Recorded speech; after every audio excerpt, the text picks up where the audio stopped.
როგორ და რატომ არ გამოგდის შენი მიზნების განხორციელება მიუხედავად შენი უამრავი მცდელობისა. ხშირად ჩვენ ვაბრალებთ გარემო ფაქტორებს, სიტუაციებს და ადამიანებს, რომლებიც ჩვენში აღვიძებენ ნეგატიურ ემოციებს და ხელს გვიშილიან წინსვლაში. მაგრამ სინამდვილეში შეიძლება სულაც არ იყოს მთავარი მიზეზი კონკრეტული სიტუაცია ან ადამიანი. აგიხსნი რას გულისხმობ ამაში და მოგიყვებით ჩემს მაგალითზე. ვიყიდე კურსი და ახლობელმა მითხრა: "აქვს კი ამ ყველაფრის ყიდვას აზრი, უკვე მე რამდენი კურსს ყიდულობო." იმ წუთას ეს სიტყვები ძალიან არ მომეწონა, თუმცა გავატარე და ყურადღება არ მივაქციე.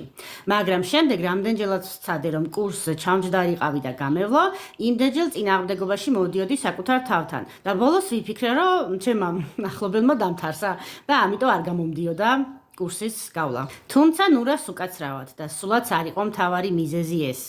დავიწყე საკუთარ თავზე მუშაობა და აღმოაჩინე, რომ ჩემმა ქვეცნობიერის ერთ-ერთმა ნაწილმა გადაწყვიტა, რომ არ დამეხმაროს ამ კურსის გავლაში, რადგან ვაიდა რაღაც არ გამოვიდეს და ჩემი მიზანი არ განხორციელდეს, იმედი რომ არ გამიცრუდეს, ჯობია საერთოდ არ წავიდე აქეთკენ და არ შევისწავლო. ასე ჩემმა ქვეცნობიერმა გადაწყვიტა იმედგაცრუებისგან და ტკივილისგან დამიცვას.